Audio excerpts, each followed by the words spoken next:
ఇక్కడికి వచ్చేసి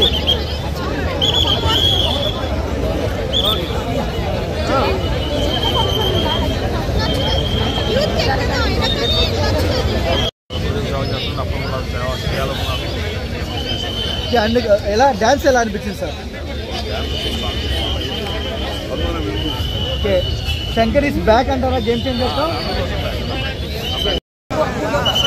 మన రూల్స్ ఉంటాయి కాబట్టి మనం చెప్పినట్టు మన సీఎం కానీ ఎవరైనా కానీ మన ప్రజలం కాబట్టి మన ఏదైనా చేయాలి వాళ్ళు తప్పని చేస్తే మనం నెక్స్ట్ టైం ఎదుర్కొంటాం. మన చెప్పాలంటే చాలా క్యూట్ చేసిన యాక్టింగ్, చాలా క్యూట్గా చేసిన ఆ యాక్టింగ్ చూసినప్పుడు న్యాచురల్ చేసినా కూడా ఏడుకోసం ఆయన చేసిన యాక్టింగ్ కానీ ఒక్కొక్క సీన్లో చెప్పని కదా డైలాగ్, ఆ డైలాగ్ చెప్పినప్పుడు కూడా ఇండియాలో ఏడవాలి, ఆ డైలాగ్ చెప్పడంలో అది గట్స్ ఉండాలి. కూడా అమ్మ చెప్పులు పట్టుకుని ఏడుస్తున్న కొట్టుకుంటాడు, ఆ సీన్ కదా కొద్ది సెంటిమెంట్ ఆయన యాక్టింగ్ మంచి సినిమా ఒక పెద్ద పిల్లర్ అనుకోవాలి. యాక్టింగ్ మాత్రం నిల్వ తీసిండు, దుమ్ము మాత్రం రేషిపోయిన సినిమా మాత్రం. యూత్ అంటే ఒక లవ్ స్టోరీ, ఒక యాక్షన్ అంటే ఫైటింగ్ సినిమా. ఇది ఏంటంటే సమాజానికి సినిమా. మనం ఓటేసిన హక్కు మనం కాపాడుకోవాలంటే మన పబ్లిక్ సేవ మనం ఎలా వాళ్ళతో చేయించుకోవాలనేది సినిమా ఇది. అంతేగాని ఇది ఒక మాస్ కాదు, మన ఏమంటారు ఒక లవ్ స్టోరీ కాదు, ఒక యాక్షన్. ఇది ఒక పొలిటికల్ సినిమా కాబట్టి మనం రాబోయే కాలంలో ఇప్పుడు కాదు కాలకాలం పోతూనే ఉండేది. మన బతుకులను తాదాగా ఇది ప్రభుత్వం ఎప్పటికి ఉంటుంది. క్లియర్గా ఉన్నది, సమాజ సేవ కోసం సినిమా. అంతేగాని ఒకటి యాక్షన్ కాదు, ఒక ఫైటింగ్ కాదు, ఒక లవ్ స్టోరీ. సమాజ సేవ అనేది మనం ఎట్లా కాపాడుకోవాలి, మనం ఎట్లా ఫ్యూచర్లో బాగుండాలి సినిమా. శంకర్ మార్క్ ఎప్పుడు ఇది ఒక డిఫరెంట్ తీసిన, అంటే రెండు కేటర్లు తీసిన రామచంద్ర. ఒకటి కలెక్టర్ ఆఫీస్ చేసిండు, ఒకటేమో పొలిటికల్ చేసి. అంటే కలెక్టర్లో కూడా రియల్గా కూడా ఇప్పుడున్న ప్రభుత్వంలో కూడా కొంతమంది పట్టించుకొని ఉంటారు కాబట్టి అలాంటి కలెక్టర్స్ కూడా యాక్షన్ తీసుకోవాలని సినిమా తీసి మనం అర్థం చేసుకోవాలి.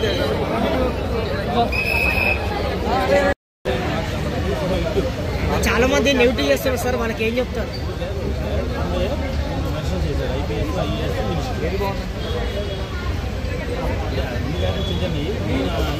సూపర్.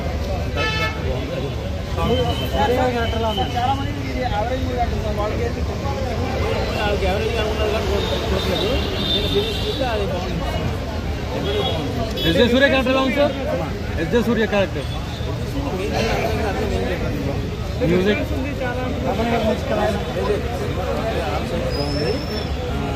రామచరణ్ గారు చాలా బాగుంది. మైక్ డౌన్ ఆంధ్రప్రదేశ్లో జరిగిన ల్యాక్చర్ ఏం జరిగిందో ఐదు చూపించారు. ఇది నుంచి సినిమా ఆల్రెడీ పాలిటిక్స్ చూపించారు. ప్రజెంట్ పాలిటిక్స్ ఏమైనా చూపించారు దాంట్లో? భవిష్యత్తు ఏం చేయాలని చూపించారు, కాదు భవిష్యత్తు ఏం చేయాలని చూపించారు. టోటల్ ఆల్ సైడ్స్ బాగుంది సినిమా. సో చాలా రోజుల తర్వాత రామచరణ్ సోలో మూవీ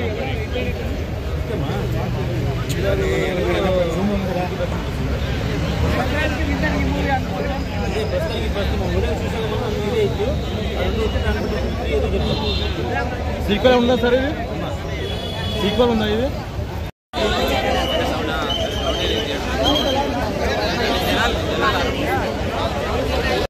అనిపించింది కానీ రికార్డులు స్థాయి కొట్టేందుకు కలెక్షన్స్ అయితే నాకు అనిపించలేదు సినిమా. బట్ శంకర్ గారు ఇంకా బాగా అంటే ఇండియన్ సినిమా సరిగ్గా ఫోకస్ చేయలేదని అయితే అనిపిస్తుంది నాకు. అంటే ఇండియన్ సినిమా చూసిందని చాలా నెగిటివ్ చేయడానికి ఏమీ లేదని నేను జన్మ ఒక ప్రభాస్ అభిమానిగా చెప్తున్నాను.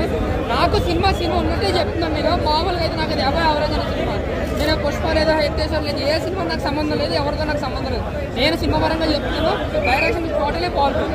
అలాగే భారీగా చాలా భారీగా తీసే సినిమా. సాంగ్స్లో కానీ నేను పెట్టిన ఎఫర్ట్ కానీ దిల్ రాజు గారు అయితే ఎక్కడ కాంప్రమైజ్ కాలేదు. నిజంగా సాంగ్లు పెట్టిన మినిమం బడ్జెట్ ఒక మీడియం హీరో సినిమా తీయచ్చు గ్రాండియర్గా.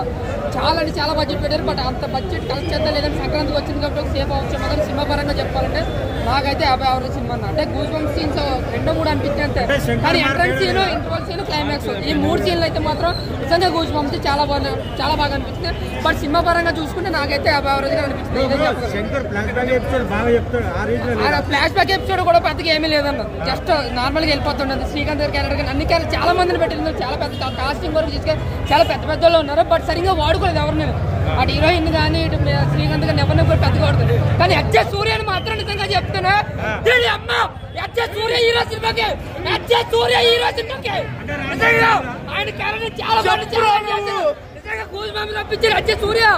నా పేరు సినిమా సరిపోయే సినిమా కాదు ఇది. అజయ్ సూర్య సినిమా లాగా అనిపించింది నిజంగా. శంకర్ గారు రామ్ చరణ్ చాలా బాగా వాడుకోవచ్చు కానీ వాడుకోలేదు. రంగస్థలంలో ఎలా వాడుకున్నాడో ఈ సినిమాలో శంకర్ గారు సరిగ్గా వాడుకోలేదు. కానీ అజయ్ సూర్య సినిమా హీరో అంతే.